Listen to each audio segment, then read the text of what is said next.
Doctor ইউনূসের সরকার রাষ্ট্র সংস্কারের জন্য যে 10টি কমিশন গঠন করেছেন তা যেন এনিম্যাল ফার্মের সেই আদি সাম্যবাদী নীতিগুলো পুনরুদ্ধারের প্রচেষ্টার মতো। বিচার বিভাগ, নির্বাচন কমিশন এবং পুলিশ প্রশাসনের আমূল পরিবর্তন যেন রাষ্ট্রকে পুনরায় কোনো নেপোলিয়নের হাত থেকে রক্ষা করার এক চেষ্টা। অরওয়েল সতর্ক করেছিলেন যে একটি স্বৈরাচারের পতনের পর যদি সমাজ সজাগ না থাকে তবে অন্য একটি স্বৈরাচার সে শূন্যস্থান দখল করে। বর্তমান অন্তর্বর্তীকালীন শাসন হলো সেই সন্ধিক্ষণ যা নির্ধারণ করবে বাংলাদেশকে একটি প্রকৃত গণতান্ত্রিক রাষ্ট্রে রূপান্তরিত হবে নাকি পুনরায় কোনো নতুন বিগ ব্রাদারের হাতে বন্দী হবে।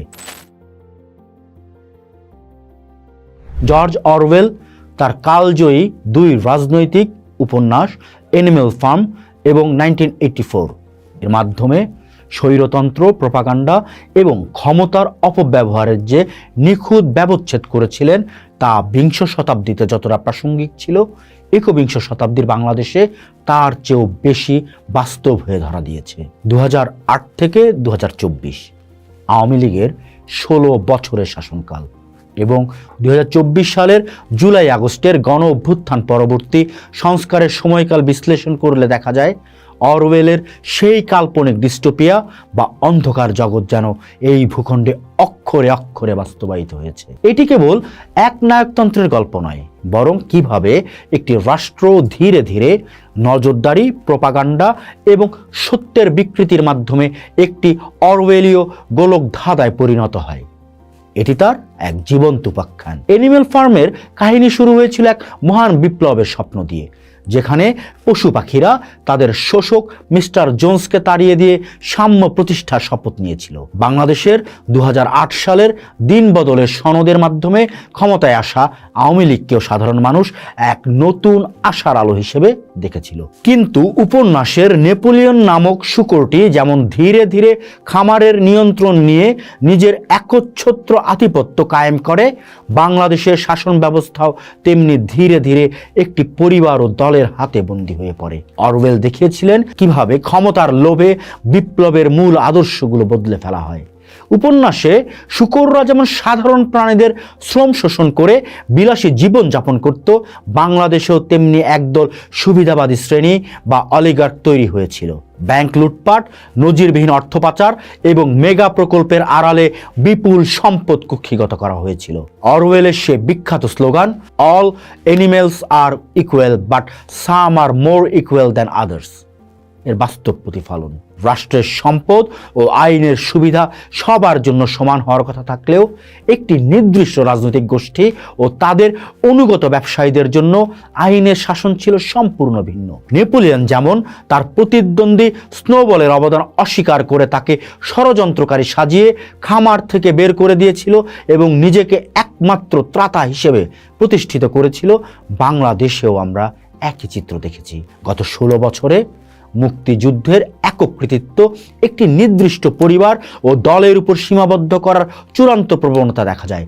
অরওয়েলীয় ভাষায় একে বলা হয় মেমোরি হোল, যেখানে অপ্রিয় সত্য বা ভিন্ন মতাবলম্বীদের অবদানকে মুছে ফেলে ইতিহাসকে বর্তমান শাসকের ইচ্ছা অনুযায়ী সাজানো হয়। পাঠ্যপুস্তক থেকে শুরু করে রাষ্ট্রীয় প্রতিটি স্তম্ভে এই একক বয়ান প্রতিষ্ঠা করার চেষ্টা ছিল নেপোলিয়নের কৌশলের এক আধুনিক সংস্করণ।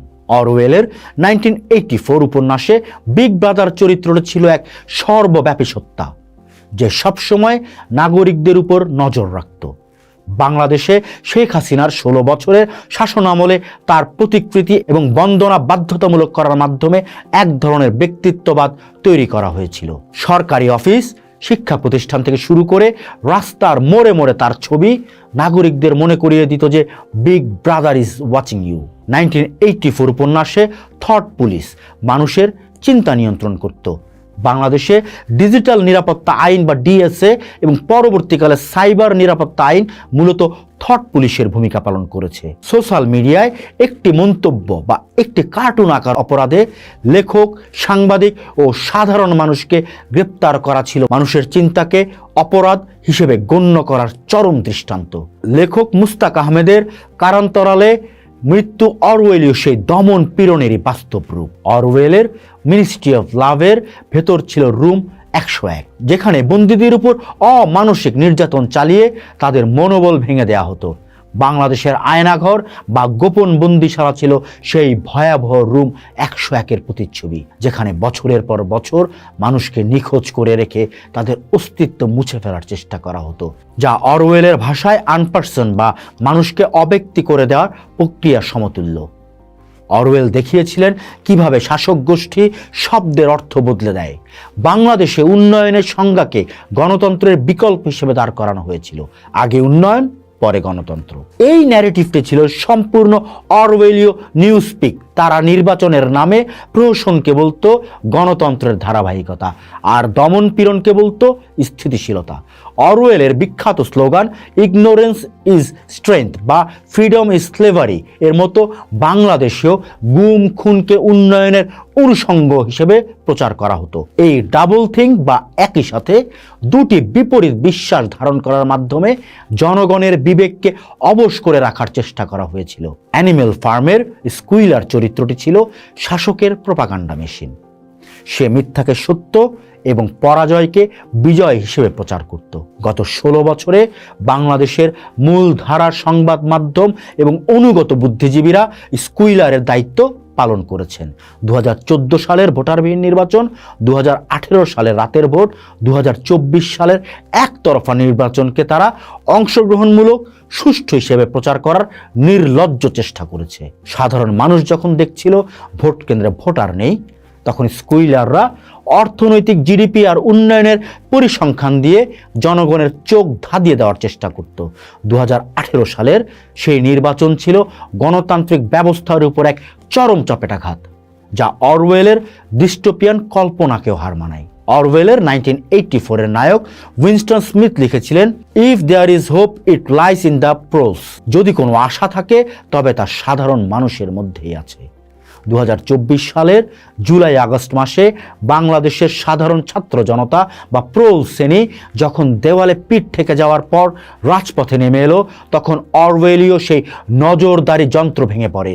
যখন টেলিস্ক্রিন বন্ধ করেও মানুষকে দমানো যায়নি, তখন দীর্ঘ 16 বছরের ভয়ের সংস্কৃতি এক নিমিষেই ধূলিসাৎ হয়ে যায়। 5ই আগস্ট শেখ হাসিনার পলায়ন ছিল বিগ ব্রাদারের পতনের মতো এক ঐতিহাসিক মুহূর্ত। জনতা যখন শাসকের মূর্তি প্রতিকৃতি ভেঙে ফেলছিল, তা ছিল মূলত ভয়ের শৃঙ্খল থেকে মুক্তির এক প্রতীকী বহিঃপ্রকাশ। বিপ্লব পরবর্তী সময়ে সবসময় ঝুঁকিপূর্ণ, যা অরওয়েল অ্যানিমেল ফার্মে স্পষ্টভাবে দেখিয়েছেন। 5 আগস্ট পরবর্তী ডক্টর মোহাম্মদ ইউনূসের নেতৃত্বাধীন অন্তর্বর্তীকালীন সরকারের সময়কালকে বিশ্লেষণ করলে অরওয়েলীয় সতর্কবার্তাগুলো পুনরায় প্রাসঙ্গিক হয়ে ওঠে। ডক্টর ইউনূসের সরকার রাষ্ট্র সংস্কারের জন্য যে 10টি কমিশন গঠন করেছেন, তা যেন অ্যানিমেল ফার্মের সেই আদি সাম্যবাদী নীতিগুলো পুনরুদ্ধারের প্রচেষ্টার মতো। বিচার বিভাগ, নির্বাচন কমিশন এবং পুলিশ প্রশাসনের আমূল পরিবর্তন যেন রাষ্ট্রকে পুনরায় কোনো নেপোলিয়নের হাত থেকে রক্ষা করার এক চেষ্টা।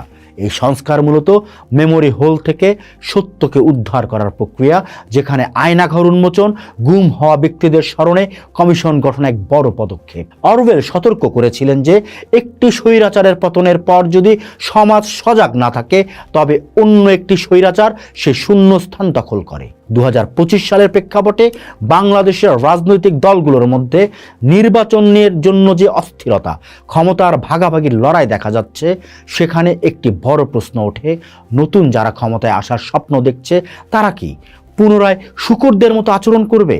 তারা কি আবার ক্ষমতার বিকেন্দ্রীকরণ না করে একক আধিপত্য প্রতিষ্ঠা করবে? 2024-এর পর অনেক ক্ষেত্রে মব জাস্টিস বা জনরোষের মাধ্যমে বিচার করার প্রবণতা দেখা গেছে। এটা অরওয়েলের 2 Minutes Hate-এর মতো, যেখানে ঘৃণা ছড়িয়ে কোনো নির্দিষ্ট গোষ্ঠীকে লক্ষ্যবস্তু করা হয়। বাক স্বাধীনতা রক্ষার নামে যদি পুনরায় কোনো নির্দিষ্ট রাজনৈতিক বয়ান চাপিয়ে দেওয়া হয় বা ভিন্নমত দমনের চেষ্টা করা হয়, তবে তা হবে 2024-এর শহীদদের সাথে বিশ্বাসঘাতকতা এবং পুনরায় অরওয়েলীয় ডিস্টোপিয়ার দিকে মোড় নেয়া। 2026 সালের জানুয়ারি পর্যন্ত সময়টিতে বাংলাদেশ এক সন্ধিক্ষণে দাঁড়িয়ে। ডক্টর ইউনূসের শাসনামলকে অরওয়েলের ডিস্টোপিয়ার ঠিক বিপরীত ইউটোপিয়া গড়ার চেষ্টা হিসেবে দেখা হচ্ছে। যদি সংস্কারগুলো সফল হয় এবং একটি স্বচ্ছ নির্বাচনের মাধ্যমে ক্ষমতা হস্তান্তর করা যায়, তবেই বাংলাদেশে অরওয়েলীয় সেই অন্ধকার ভবিষ্যৎ থেকে বেরিয়ে আসতে পারবে। কিন্তু যদি রাজনৈতিক দলগুলো কেবল ক্ষমতার মোহে মত্ত থাকে এবং প্রতিষ্ঠানগুলো পুনরায় দলীয়করণ করে, তবে অ্যানিমাল ফার্মের শেষ দৃশ্যের মতো সাধারণ মানুষ দেখবে শূকররা মানুষের মতো আচরণ করছে আর মানুষ শূকরের মতো। কে কোনটি তা চেনার উপায় নেই। অরওয়েল আমাদের শিখিয়েছেন যে স্বৈরাচার কেবল একটি ব্যক্তি নয়, এটি একটি পদ্ধতি। শেখ হাসিনার 16 বছরের শাসনকাল ছিল নজরদারি, ইতিহাস বিকৃতি এবং গুম খুনের মাধ্যমে তৈরি করা একটি সর্বাত্মকবাদী ব্যবস্থা। 2024 সালের গণ অভ্যুত্থান সেই ডিস্টোপিয়াকে চূর্ণ করেছে। বর্তমান অন্তর্বর্তীকালীন শাসন হলো সেই সন্ধিক্ষণ যা নির্ধারণ করবে বাংলাদেশকে একটি প্রকৃত গণতান্ত্রিক রাষ্ট্রে রূপান্তরিত হবে নাকি পুনরায় কোনো নতুন বিগ ব্রাদারের হাতে বন্দী হবে। জর্জ অরওয়েলীয় দর্শনে ক্ষমতা সবসময় বিপজ্জনক। 2024 থেকে 26 সালের বাংলাদেশের রাজনীতির সবচেয়ে বড় চ্যালেঞ্জ হলো ক্ষমতার নতুন বিন্যাসে যেন কোনো নতুন শোষক বা বিগ ব্রাদার জন্ম না নেয়। অরওয়েলীয় সংকটের সমাধান কেবল ব্যক্তি পরিবর্তন নয়, বরং ব্যবস্থার আমূল পরিবর্তন। যদি প্রতিষ্ঠানগুলো স্বাধীন না হয় তবে কেবল শাসক বদলাবে, শাসন পদ্ধতির কোনো পরিবর্তন হবে না। শেখ হাসিনার 16 বছরের শাসনামল ছিল 1984-এর এক বাস্তব ডিজিটাল সংস্করণ, যেখানে তথ্য সত্য মানুষের জীবন ছিল রাষ্ট্রের হাতের পুতুল। 2024 সালের অভ্যুত্থান সেই শৃঙ্খল ভেঙেছে, কিন্তু শৃঙ্খল মুক্ত থাকাটা এখন আসল চ্যালেঞ্জ। ধর্মের নামে যে রাজনীতি চলছে সেখান থেকে বেরিয়ে মানুষের জন্য রাজনীতিটা করতে হবে। অরওয়েলের সতর্ক বার্তা মাথায় রেখে 2026 সালের দিকে যাত্রাই এখন আমাদের মূল পথ। নির্বাচনের দিকে যাত্রাই বাংলাদেশের মূল পথ। জনতাকে সর্বদা সজাগ থাকতে হবে, কারণ স্বাধীনতা কখনোই চিরস্থায়ী নয়। এর জন্য প্রয়োজন নিরন্তর সতর্কতা এবং প্রতিষ্ঠানের আমূল সংস্কার, যাতে ভবিষ্যতে আর কোনো নেপোলিয়ন নিজেকে অধিকতর সমান দাবি করার সাহস না পায়। পোস্ট দেখুন, ভাবুন, করুন। থাকুন পোস্টের সাথে।